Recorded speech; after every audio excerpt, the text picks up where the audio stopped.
Good evening, everyone, and welcome back to our Reporter Night series at Columbia University. My name is Steve Cohen, and I'm the Senior Vice Dean of the School of Professional Studies at Columbia University. I'm also a professor at the School of International Public Affairs and the founding director of the MPA in Environmental Science and Policy at Columbia and the Masters of Science in Sustainability Management program at Columbia.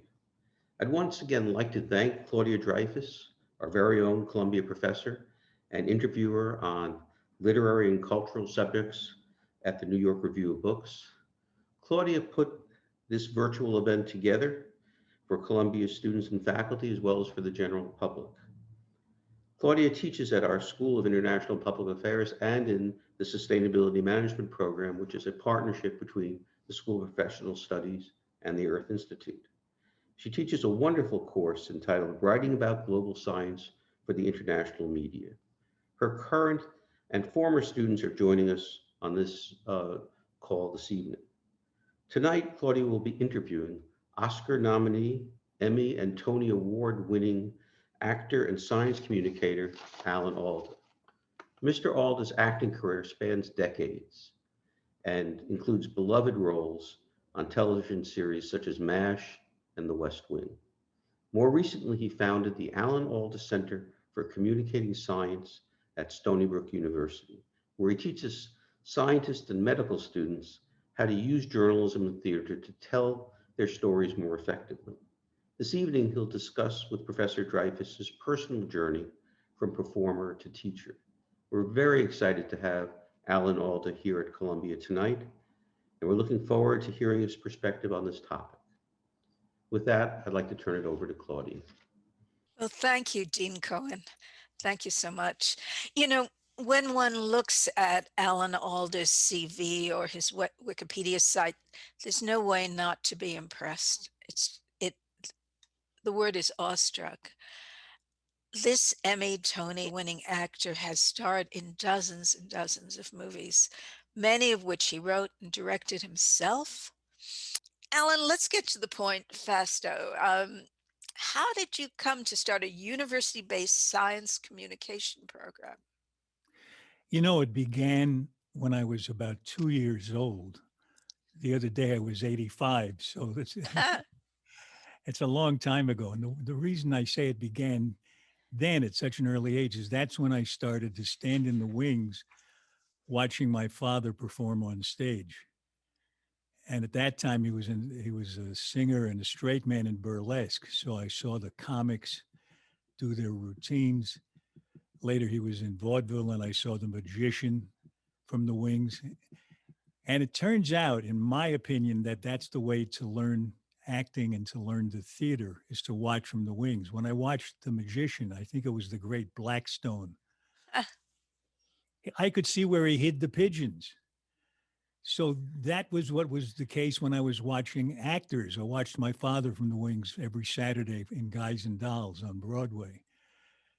I could see where he was hiding the pigeons. Huh. And it's a completely different experience from watching in the audience. And after I became an actor, I realized that for me, and I realized this over a period of time, that the most important part of acting is not saying your lines the way you figured out they ought to be said. It's being able to respond to the other person. Or if you're talking to the audience, responding to what they're thinking while you're talking to them. That changes the way you do it. If somebody says to you, I'm going to shoot you now, your next line, which is, I need a cup of coffee, is going to be a little different if you really hear him and believe that he says, I'm going to shoot you. That's going to change. That can change. I need a cup of coffee into something either hilariously funny or very sad, depending on how it hits you.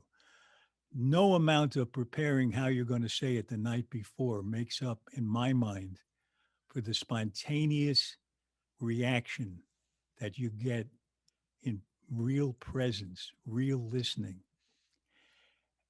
And that came to a peak for me when I studied improvisation with Paul Sills, who was the son of the woman who invented this modern kind of improvisation, which is not comedy improvisation.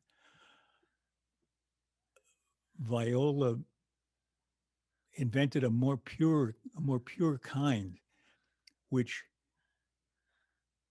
is based on the reaction that you have to the other player in these improvisation games and exercises. You become like a leaf in the wind, and you exist in reaction to them. Some actors say my performance is found in the other actor's eyes. And that's a way of describing this. So I realized more and more that I was getting into a position of valuing improv and the improvisational stance almost more than anything else. And when I did the television show Scientific American Frontiers, where I must have interviewed, I don't know, 700 scientists, I realized that what made those shows different from other science shows was that we had an exchange that was human. We were totally in contact with one another, because But you didn't have that at first.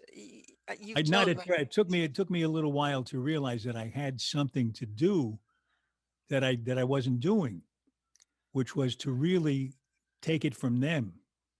I put words in their mouths. In the first couple of interviews I did, I would put words in their mouth, thinking I knew enough to do that. The whole thing is to value your ignorance and get them to make you understand. And at a certain point, I really went for that. I went in glad that I didn't know more than I knew, determined out of my own natural, true curiosity to get them to tell me in a way that made me understand what their work was all about.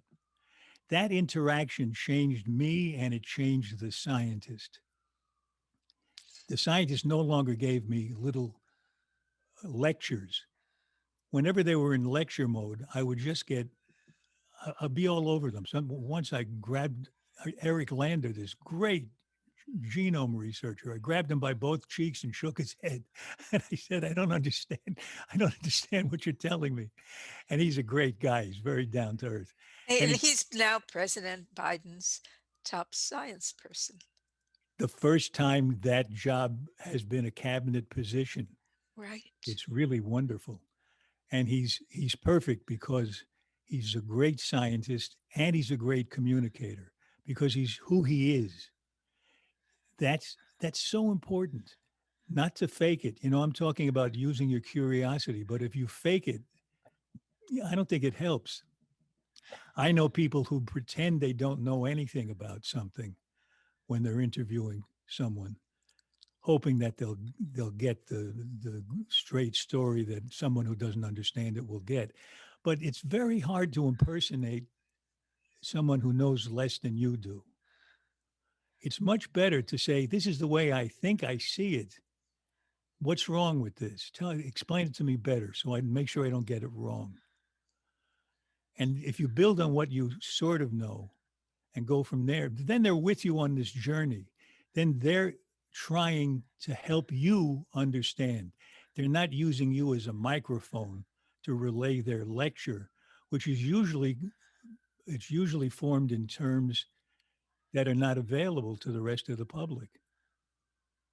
Well, you told me that when you first started to do these Scientific American interviews, that you would talk to people who were perfectly reasonable and charming and lovely. And the minute the camera went on, they would start talking gibberish and jargon. And at what point did you start shaking your sources and say, stop that?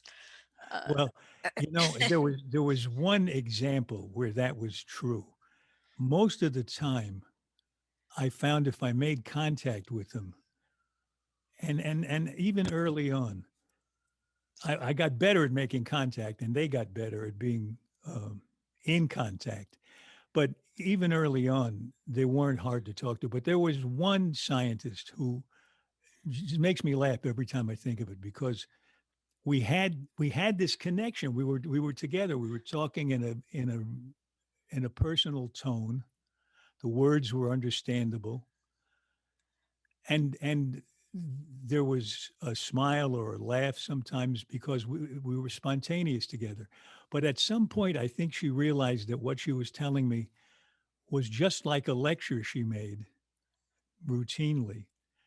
And she just slowly turned away from me and faced the camera and started lecturing the camera. And her tone changed. The use of words changed. The words got more dense. So I coaxed her back with some naive questions, and she came back to me, and we made contact again. And then a minute later, she turned back slowly toward the camera and started lecturing the camera. It was a really interesting experience. And it really, I'm sorry, it really No. showed me how important the connection is and how it can be broken by either side. Sorry, what were you going to say? Well, I was going to ask you or say that you didn't come to these interviews totally ignorant of much of the science. You're a science buff. And oddly enough, um, some of your work on M.A.S.H gave you a kind of uh, education in certain areas. You tell this wonderful story about, which couldn't have been wonderful in the moment, but being in the Andes and having suddenly, was it peritonitis or something like that? No, I had a blockage in my intestine. Yeah. And can you tell the rest of the story? Because it's just wonderful. No, it wasn't wonderful that night. No. I I was sitting in the waiting room, waiting to interview a couple of astronomers in the next room while they were lighting the room. I was just relaxing, and I got a tickle in my gut, which was about 20 minutes later was the worst pain I had ever felt in my life. And there was some kind of a medic up there, but I don't think he'd ever done anything medical before. And he looked at me and he said, "Are you all right?" And I said, "No, I got this terrible pain. It started here and then it went down there. I think maybe it's appendicitis." He said, "Yeah, I think so too." So I wasn't really confident about this guy. He was taking it from me. Turned out it wasn't appendicitis. They got me to an ER in this not very big town, In Chile. and La Serena in Chile. And it turned out I had a blocked intestine. And within a couple hours, I was going to be dead. And it was very interesting because the doctor, who was wonderful, has now become a friend. His whole family have been friends of ours for 17 years. He he really wanted to take my lead. He wasn't being the great white coat on the mountaintop. He was trying to really be human with me. And he said, "If you want, we can try to get a plane for you to get you to Santiago. They have a bigger facility, but we have everything we need to do it here. But if you want, we'll try to get you to Santiago. But the airfield is fogged in, so if we go that way, you might not make it." What, what would you like to do? I was ready to say, "Give me the knife. I'll do it myself." Well, as I remember, that's the point of the story. Is it true that you had on M.A.S.H done this operation I think it was the first operation I learned on that I M.A.S.H? learned anything about, and uh, and it was a funny coincidence, but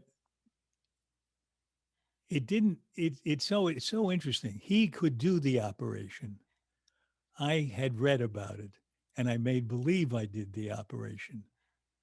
But boy, the difference is night and day. Huh. And to get from what he knew to an experience for the audience, if I were telling his story, is not a trivial problem. Well, some of it's art, some of it isn't book learning, some of it's what he has in his hand and how he is towards you. Yes, sure. And there are those stories of surgeons who practice tying a knot inside a matchbox so they can get really dexterous. That's why I did knitting on M.A.S.H sometimes. Huh. Well, so this gives new meaning to that old hackneyed phrase, I'm not a doctor, but I play one on TV. Yeah, right. Yeah, we tried to be as accurate as we could. We after the first couple of weeks, we made such egregious mistakes, like going from patient to patient without even wearing gloves sometimes, or without changing gloves. We made sure at that point that we had a nurse on set who could yell at us if we were doing something wrong. And we had a doctor who's since become a good friend who would check out the storylines and make sure everything was accurate. Whenever anybody um, gives advice is some kind of a helper in writing something that has a technical background. It's a very difficult job because you know what the facts are, you know what the course of an illness is or whatever the subject is. But the writer says, no, I don't need him to be sick for 3 days. I need him to be sick in 6 hours, and then something comes over him and he's better. So give me a disease like that. And, you know, and, and the doctor has to learn what the writing problems are and how to solve writing problems as writing problems and cooperate with the knowledge that he has or she has. So this is a real problem in science communication. I find very often the scientists that I interview don't understand the writing process, Mm. and that their process is very different from what I need. They, for instance, will tell you every last detail of their experiment, and there's good reason for that. The good reason is that they are really writing a recipe book of that's to be replicated. But in journalists, we say, hey, buddy, get to the point. And that's a different language. And that's why I had this surprising reaction from some scientists after we started the Center for Communicating Science, because we urged them, we trained them how to get to the point, as you say, right off the bat. What's the big picture? And not be mired in the details. They're mired in the details because the details is their daily life. And it's important for what they're doing. Absolutely essential. But what was surprising to me was one astrophysicist said to me, I now see my work as a big picture first because of this training. And as a result, I understand my own work better. I thought that was really interesting. Yeah. And students have said, I study better because I see it as a whole and I see what contributes to that whole and why. It's not just an unrelated list of items, of details. But so go ahead. Sorry. No, no. One of the things we say in my classes is um, there are certain rules that you need to obey if you're going to write a professional article, an academic article, but park them at the door because this is different. We want you to do that well, but not here. And do you run into people unwilling to make the separation? They're uncomfortable. I wouldn't say unwilling. Very rarely do Yeah. we get somebody unwilling. And once in a while, someone will sit in the back looking at his iPhone and not doing the exercises. And then he can't resist. And pretty soon he's the person who makes the biggest leap. Huh. But the idea that they don't want to make contact with the audience is is just born of habit. When they see the pleasure involved in doing improvisational exercises where you do make contact and there's a joy in it. There's a lot of laughter in these classes, not because it's comedy improv. There's nothing essentially funny happening. It's just that it's spontaneous and that makes you chuckle. You can't help it. But we go from that connection, that genuine connection with the other player, to a genuine connection with the audience. So, And in then we build on that. Go ahead. Sorry. well, no, in you've been almost doing this now for 8, 10 years, actually. About 11. 11. Yeah. So you've been doing this a long time. What, who do you think is more hot to trot? Younger scientists or older ones? I don't see much difference. In the beginning, when we started, it was not that popular to teach communicating science. And older professors would say, I haven't got time to let my students out to take your classes because I'm too much to teach them, as though communication wasn't an essential part of science. And I think people are beginning to understand that it is essential to science, and it's essential to the role of science in the society. I mean, we're now seeing the results of society stepping back from science for a while. I was going to ask you about that, this tobacco that we've all lived through these last 4 years. How much of that is due to poor science communication, to scientists not really being able to often get their case out to the public? Well, it's terrible. It's not what we've ever needed. We needed this before the last couple of years, but now it's an emergency. We really, really need the public to trust scientists and to understand what they have to say to them. It's vital now.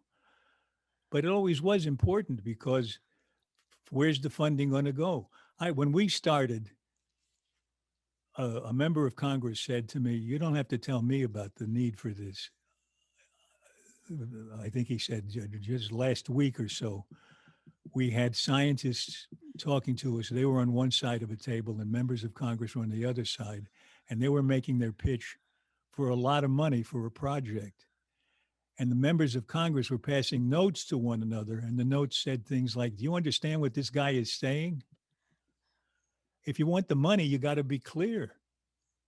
And you have to make it so clear that it's important to the other person. What does the other person care about? They don't care about how you're detecting the gas on Mars. They care about something else about Mars. You got to find what that is. Maybe it's just something in their imagination. You got to speak their language. So that all comes, is to finish an earlier question that you asked me. We start out in these workshops with improvisation exercises to make this connection, but then in an effort to take know your audience to its limits, we build on the connection they're able to make with the audience in order to formulate the message. We don't get them good at talking and then give them the same old lecture that they've had before and say it better. There's no one perfect message that you can deliver about your work. There's a message for that audience that you're able to connect with, and not pretend to connect with, but really connect with. And that double-barreled thing of being able to connect and being able to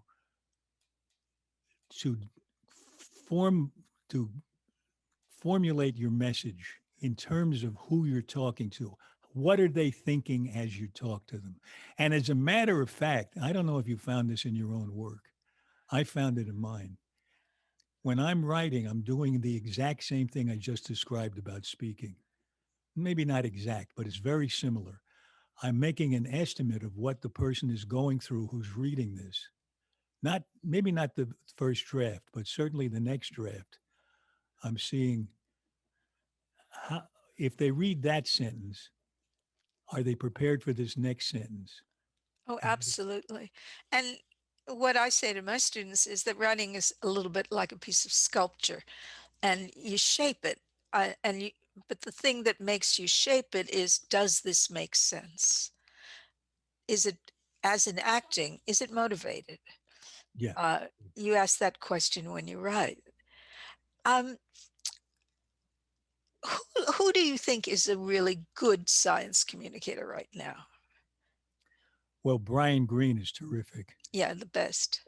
And Neil deGrasse Tyson is good. I interviewed him on my podcast, and I was surprised. He makes a real effort to use what the audience is familiar with. He studies popular culture so he can give examples of scientific phenomena in terms of pop singers and sports teams and that kind of thing. he educates himself in the language of the people he's talking to. I thought that was very interesting. I agree with you. Now, we have a video, a 2-minute video that I want to show you of Anthony Fauci earlier this week. He's making a public service announcement and he's addressing workers who work for the MTA in New York. Greetings to you all. My name is Tony Fauci, Director of the National Institute of Allergy and Infectious Diseases at the National Institutes of Health. As someone who grew up in Brooklyn, the New York Metropolitan Transit Authority has a special place in my heart. The New York City subway system is embedded in my brain. I took the subway every day to get from my home in Brooklyn to and from Regis High School in Manhattan. I would take either the BMT, what was then called the West End Line when I lived in Bensonhurst, or what was then called the Sea Beach Line when I moved to Dyker Heights. I would take it from there to 14th Street in Union Square, where I would pick up the IRT Lexington Avenue Express to 86th and Lex to get to Regis on 85th between Madison and Park. And so I can relate warmly to you folks who played an important role in my younger days as a New Yorker. And so since I care about you all, I strongly encourage all MTA workers to get vaccinated against the coronavirus. This pandemic has taken so much from us, and vaccination is the best way for us to fight back and help restore our lives. The U.S. authorized coronavirus vaccines, one made by Pfizer, the other by Moderna, are safe and they're free. And they're about 95% effective at preventing adults of all ages from getting sick. The sooner you get vaccinated, the sooner we can get our lives back and our country back on track. Throughout the U.S. pandemic, you have kept New York City's public transit moving. That is why you are essential workers at the front of the line to receive a coronavirus vaccine. Take advantage of it. Get vaccinated. To be fully protected, you need one shot plus a booster shot a few weeks later. This may save your life. I wish you all the best. Take care of yourselves, and even after you are vaccinated, stay safe by continuing to follow public health guidelines of wearing a mask. Thank you. So what do you think, Alan? Well, as always, he's wonderful. Yeah. The word national treasure is overused, but he's one. It was so interesting to me. It really fit beautifully into what we were saying, because look how much time he spent. It was a 2-minute piece. He spent more than half of it establishing that he was one of them. And he wasn't making it up. He was giving, in that case, the details that really made you believe and understand that he had spent a lot of time in the subways and valued the work of the people who work there. That reminds me of someone whose name escapes me at the moment, who's well known for doing really good talks on climate change. Catherine Hayhoe? It might be Catherine Hayhoe. I think, yeah, it could be. What I heard was she spends the first 10 minutes not even coming near the subject, but talking about her childhood, how she grew up, especially if it's in an area where the people she's talking to grew up, and how her early life was like theirs. And little by little, you see how, sorry, little by little, you see how she came to understand what she understands now. So she's sharing it on the basis of somebody who's more trustworthy than the stranger who comes in and is a know-it-all. And that's what Tony Fauci was doing there. At the last part, there were a lot of words they wanted to get exactly right and didn't want him to ad-lib. He could ad-lib about 86th Street without any trouble. But somebody gave him a prompter to read. And just a little bit, he lost that connection that he had in the beginning when it was totally spontaneous, totally from the heart. Yeah. And that, But he had to get them that scientific information and get it exactly right. 'Cause right, there's a- he has that in his head. I think all they would Yeah. have lost is a little a pause or something like that. But I think the spontaneity is much more valuable than a performance that's not as connected as it could be. But you know, he's so authentic that even when he's reading, he may not be accustomed to reading from a teleprompter. It's not easy to do, and still maintain contact through the words you're seeing to the people you're talking to.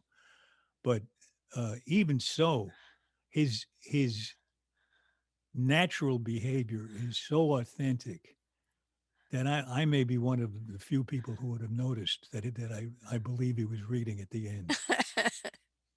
Well, seeing Tony Fauci unleashed after a year of being muzzled, it's a year now that we've known about the virus more or less. Yeah. And uh, he, if he had been listened to, if it hadn't gotten so politicized, a lot more people would be alive today, I think. In any case, we can't go backwards. Let's throw this open to some of the students. And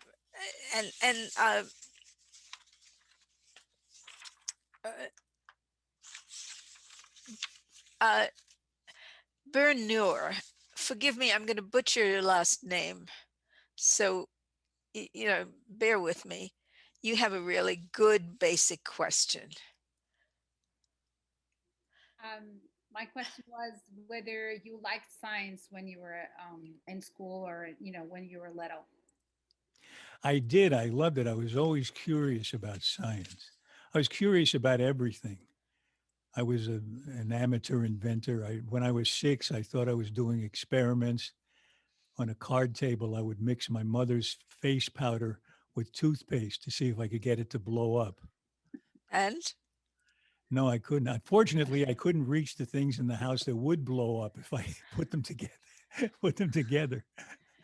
But I was always curious, and I was curious about what was going on in adults' heads while they were talking. I was always trying to figure things out, but I'd never studied science formally. And I really regret that I didn't get into math beyond a little algebra, because it was taught in a way that was separating the people who couldn't follow from the people who could. And I had trouble following it.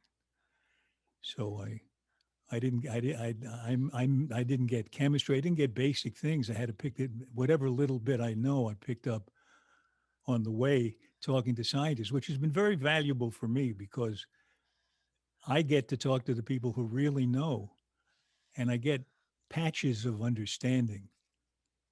And once in a while, 2 patches join, and I have a little more of a 3-dimensional picture of it.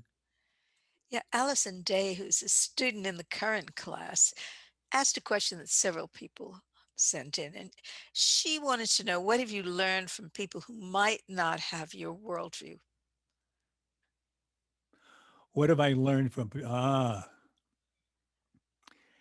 That's a really good question, because she may be aware that Do we have a picture of Allison here? Shall we get her on the screen? I guess not. No. Hi, this is Hi. Al. hello, Allison. It sounds like you may be aware of that kind of crazy radical idea I came up with, that I don't think I'm really listening unless I believe that I might be changed for the positive by the person I'm listening to. Mm-hmm. That willingness to let them in. So your question follows from that in a really interesting way. What have I actually learned from somebody that I don't agree with, or who sees things completely differently? Well, there have been several people asked this, but in the last few months, there have been some really specific issues on science communication that have come up. What do you do in talking to people who are conspiracy theorists or who are essentially in a cult? This seems to me an issue, something like the one we had earlier where people wondered about how do you cover climate change deniers to balance the story. We had there was a long debate about that at the times when I was there. And in the end, it was decided that if you were covering them to balance the story, you were unbalancing it, because these people were not speaking the truth and they were not speaking science. They were making points very often because of their funding and what they were being encouraged to do. So how do you talk to people who aren't looking at the science, who aren't as open as you are? I think the answer to that is the answer to Allison's question, what have I learned? I think one of the things I've learned is if somebody does not have a rational view, it's not going to help to try to change them with a rational argument, because they probably didn't get there through reason. Some people did, and you can take that into account, but somebody they trust told them something that makes them feel more comfortable than the uncertainty of a jagged truth.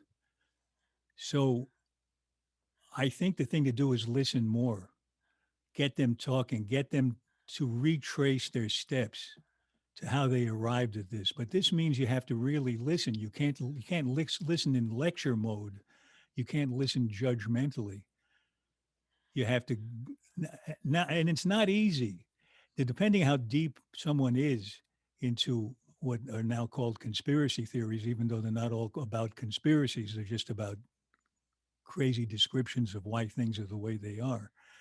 But when someone is in the thrall of that kind of thinking and that kind of imagery, it's very you can't talk them out of it. You have to listen, find out what point of view they had to start with, and I'll give you an example of how hard it is. On my podcast, I interviewed a guy whose last name is Picciolini, who had been a skinhead, a leader of skinheads, and had beaten up Jews and blacks mercilessly. And in one moment, he realized that someone he was beating up was human like him, and he was repelled by it.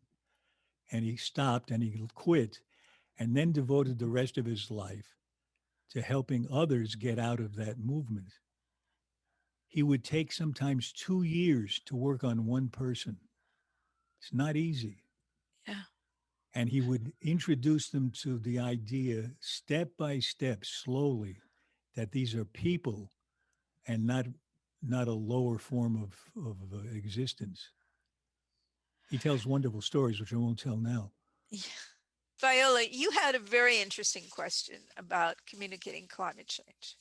So there is a science and there are the people, and I think the science communicator's job is to communicate the science with somehow the goal to mobilize people, to get them to do something or do something differently, since our current path going to lead to destruction. So how do you accomplish that huge task? Well, first of all, I agree that sometimes the goal is to get them to take action. Sometimes I think it's just to help them enjoy the wonder of nature.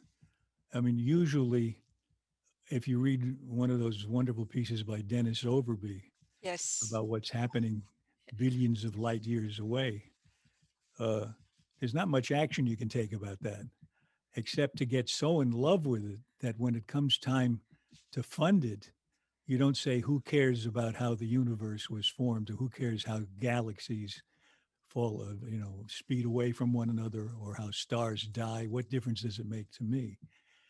But if you realize that it's like a world without poetry, a world without science is like a world without poetry or music or dance.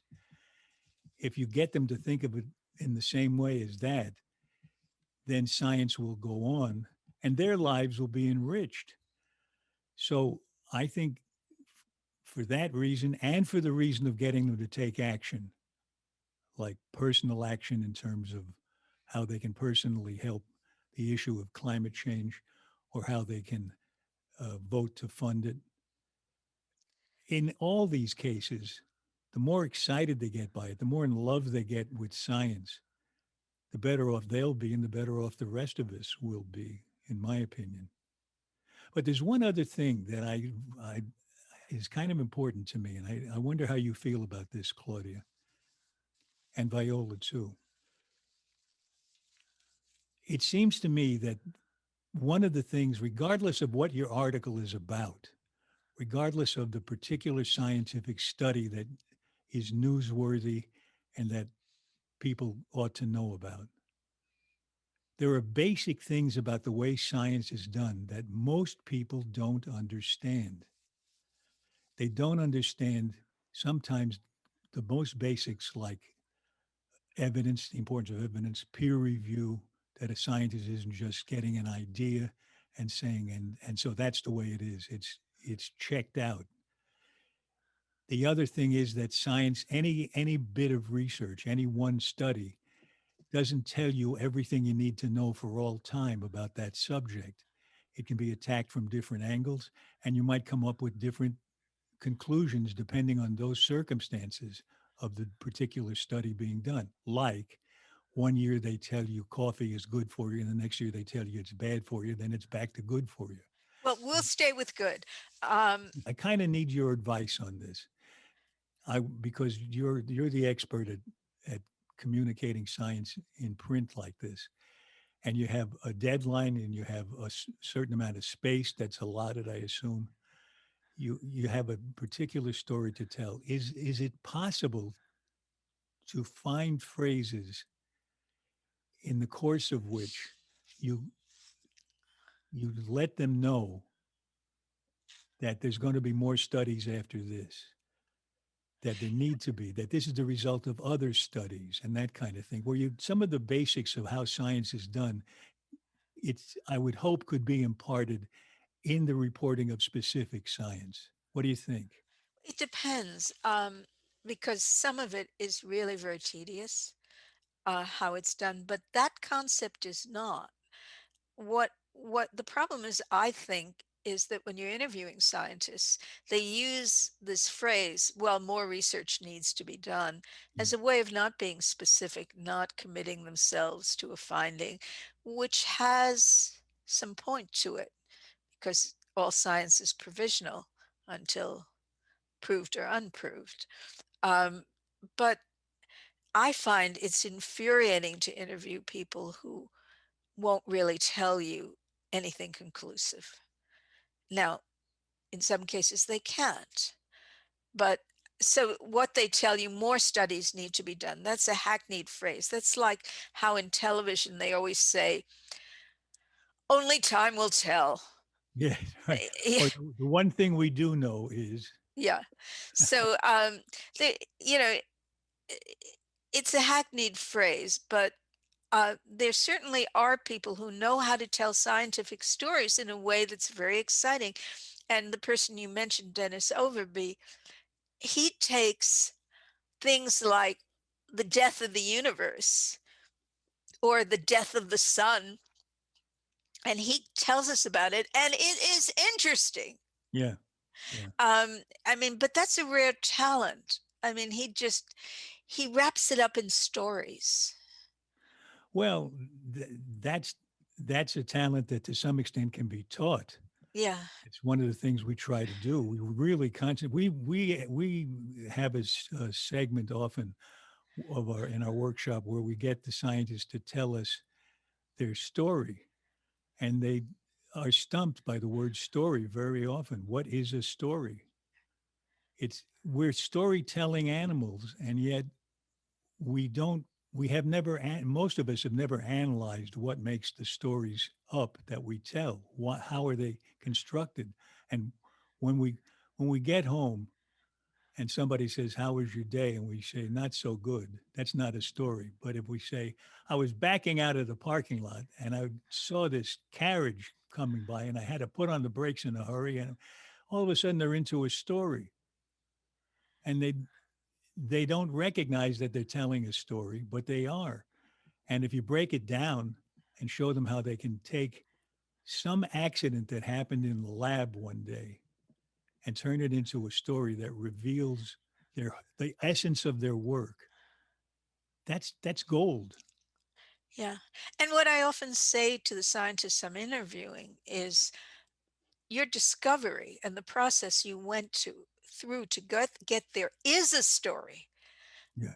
And it has a beginning and middle and end. The denouement is finding out that you've discovered a new substance in the universe, or whatever.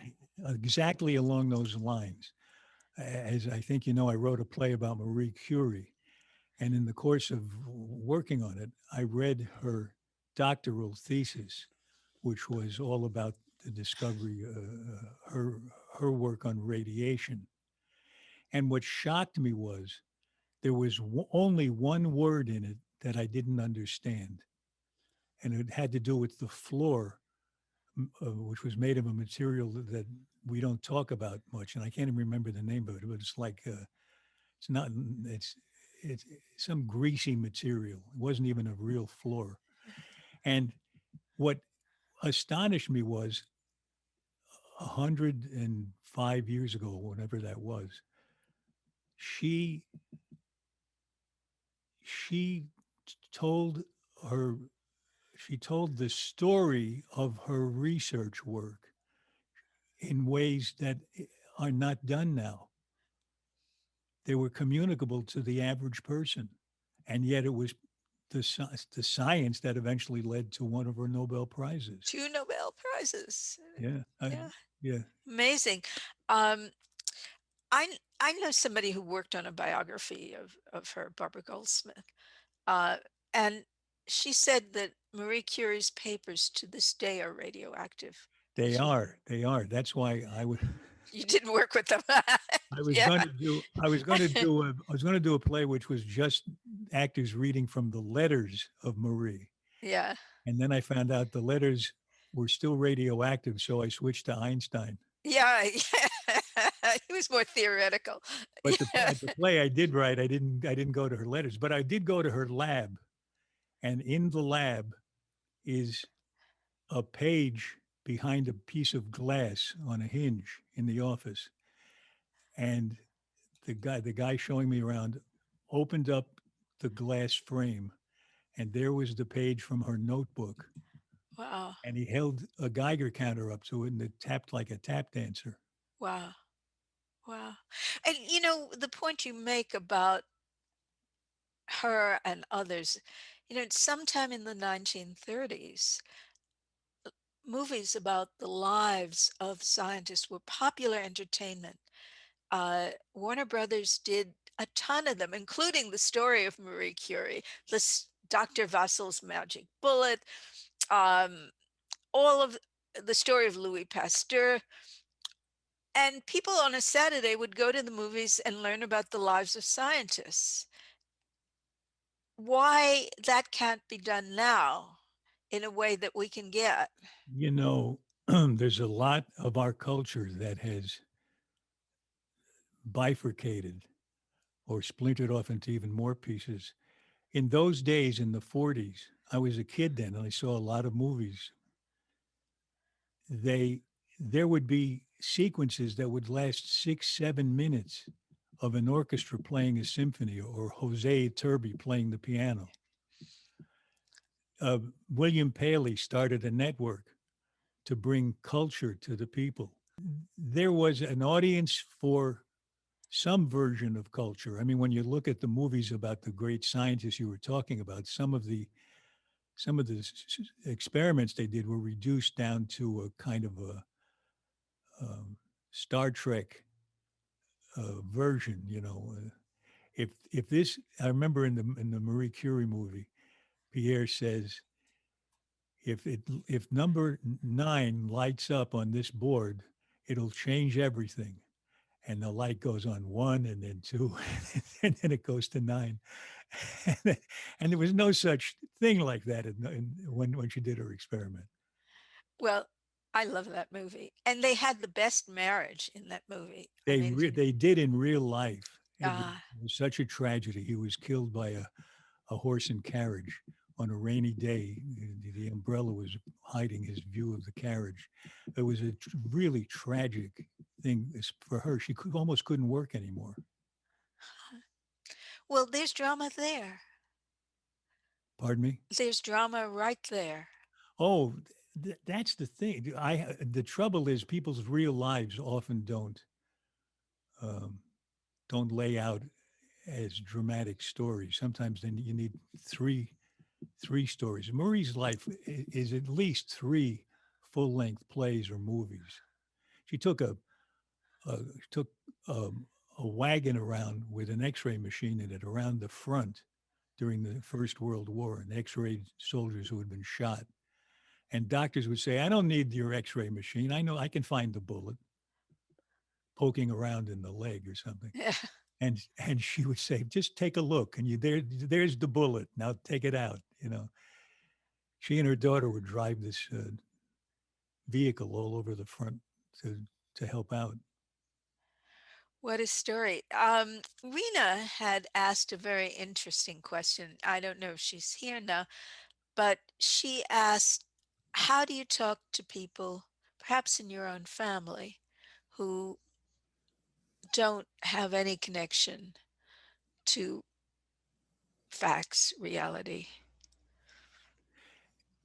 In my own family, I don't seem to. Well, there is a branch of my family who fits the description, but I wasn't terribly in touch with them before, and it's hard to get in touch with them now. But I have good friends who are really very much in the sway of thinking that's not that I don't consider reasonable. So it's hard now to communicate with them. But when we can be in the same room, I really want to practice more of what I've learned over the years and get them talking and get them to tell me in a personal way how they got where they are. But they're only going to do that if they don't think I'm going to leap on them and say, "Aha, gotcha." Getting back to Rena's question, she wondered if you have any what she calls go-to techniques for simplifying complex technical concepts in lay terms. That's a really interesting question and a serious problem. One of the problems is what makes a problem complicated is when you have to know a great deal of background to even be able to understand the problem, to understand the question. How do you describe some phenomenon of quantum mechanics that you might have a grasp of? Richard Feynman said, if you think you understand quantum mechanics, you haven't been paying attention. Yeah. But other people have said, no, you can understand it. It's not that hard. But it is counterintuitive. And an example is I came back from from CERN, and I was at a dinner table, and my friend said, "So tell us all about the Higgs thing. What is all that?" And I said, "Well, it's this particle that," and I got that far, and somebody said, "Wait a minute, what's a particle?" So that's an example of before you can even get to the thing you want to talk about, you have to understand something prior to that. And you probably have to understand a number of things prior to that. So where do you come in? I guess you come in with just enough ahead of what you're talking about and in a very general way, give them a picture of it. I asked Brian Greene how he would handle that conversation a few days after I had it. What's a particle? He said, well, the way I say it is, say you have a loaf of bread and you cut it in half, and you cut each of those pieces in half, and then you cut one of those pieces in half, then you cut one of those pieces, and you keep cutting until you get down to the smallest possible thing. Crumb. That's a particle. No, way below a crumb. Well, he Bless. assumes you can keep cutting after you get past the crumb. So you know, like all analogies are inexact. That's why they're analogies. I mean, they're like the thing.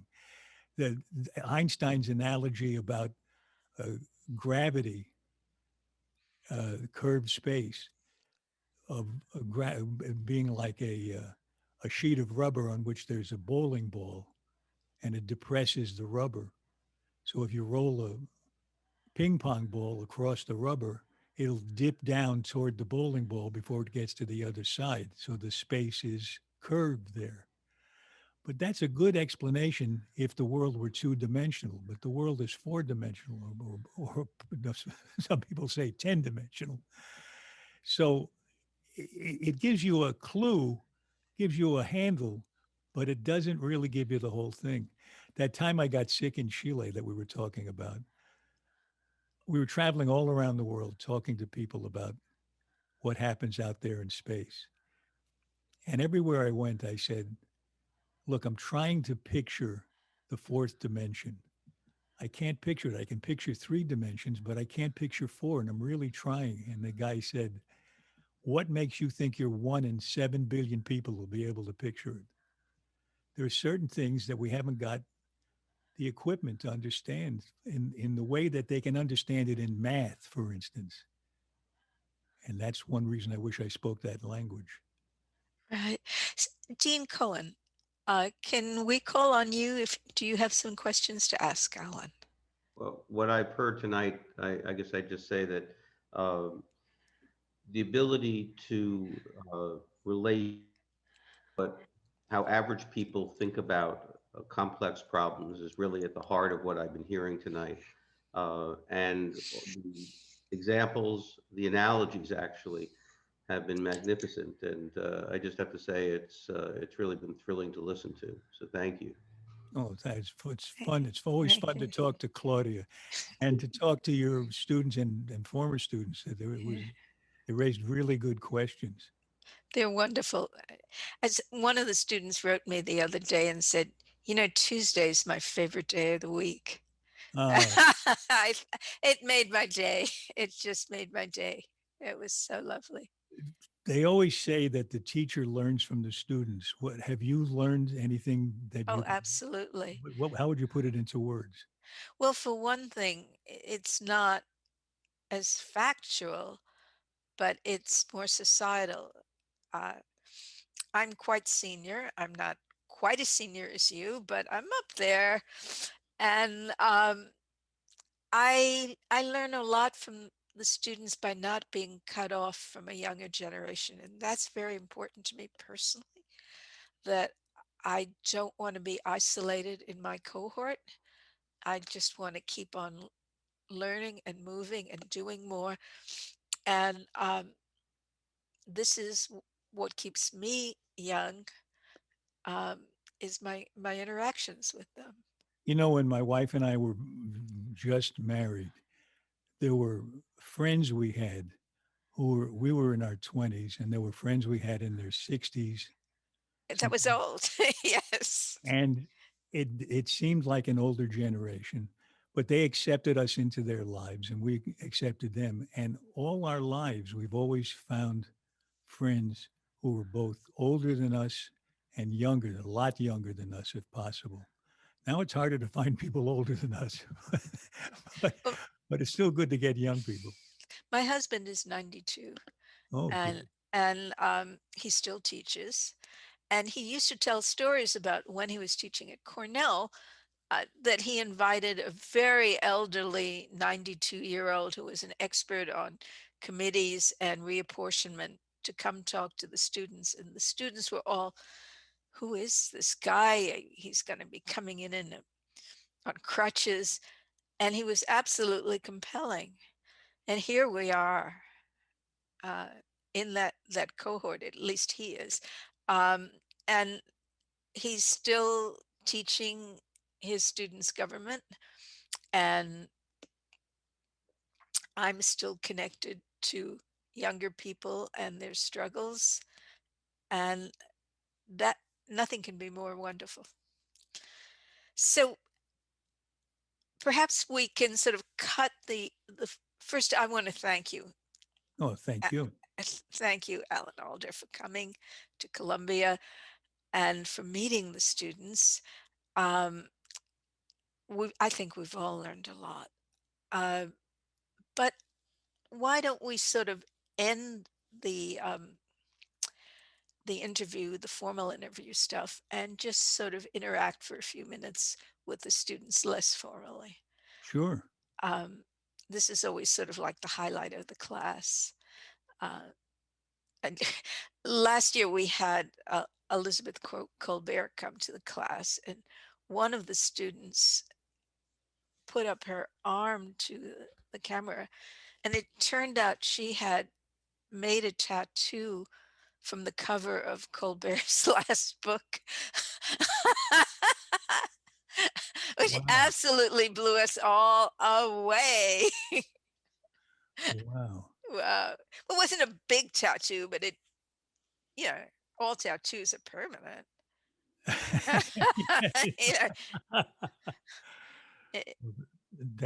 That's something that really distinguishes me from a whole lot of younger people. Like something like 30% or more of people under the age of 50, I think, have tattoos. It's not going to age well. There's nothing worse than cellulite and tattoos.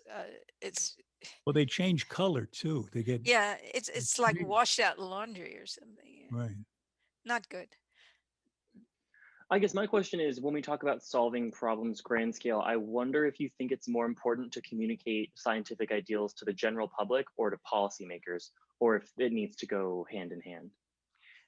I was on the board of the Rockefeller Foundation for 10 years, and there was a great interest in influencing policymakers. And I always felt that only went halfway.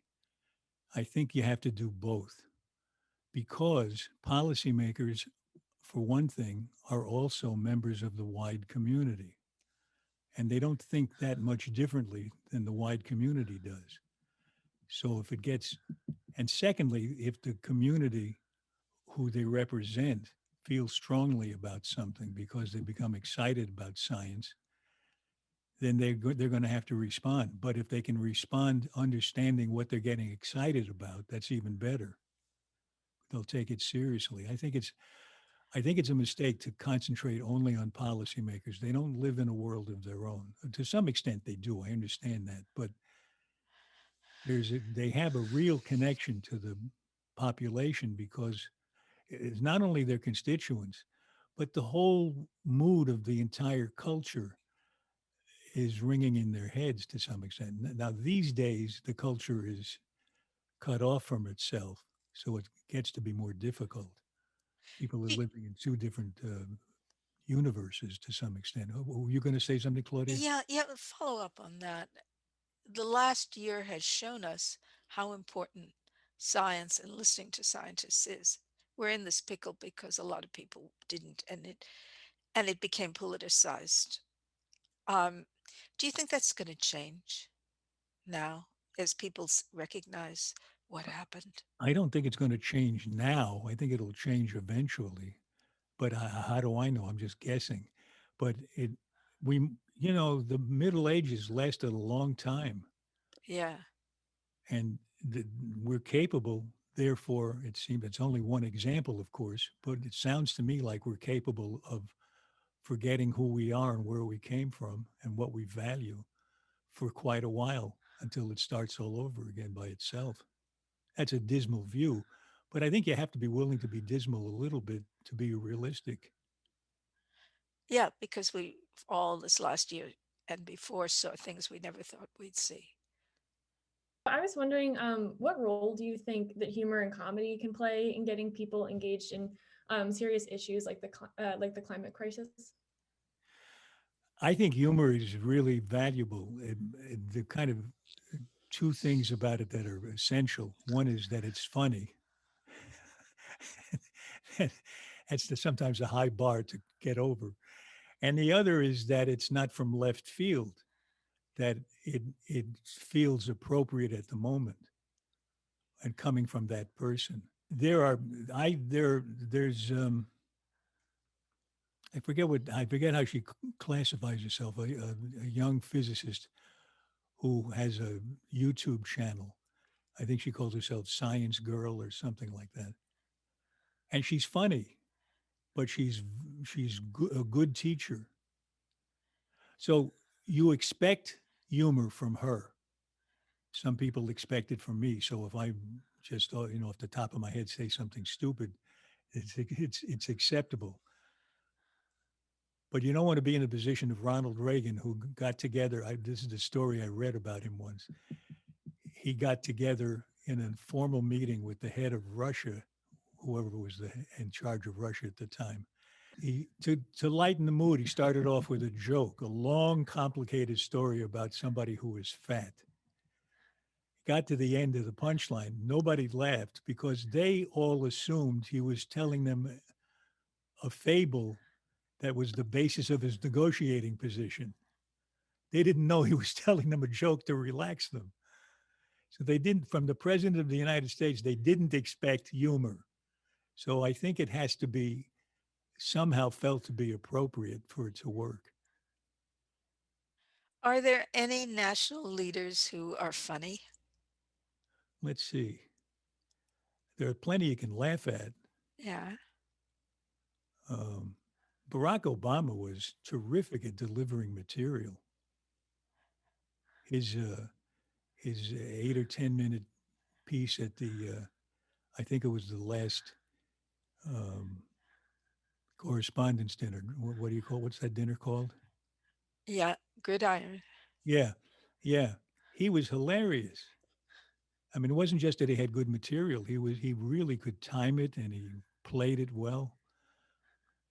In his book, the year he got a Grammy for reading his book in the audio version,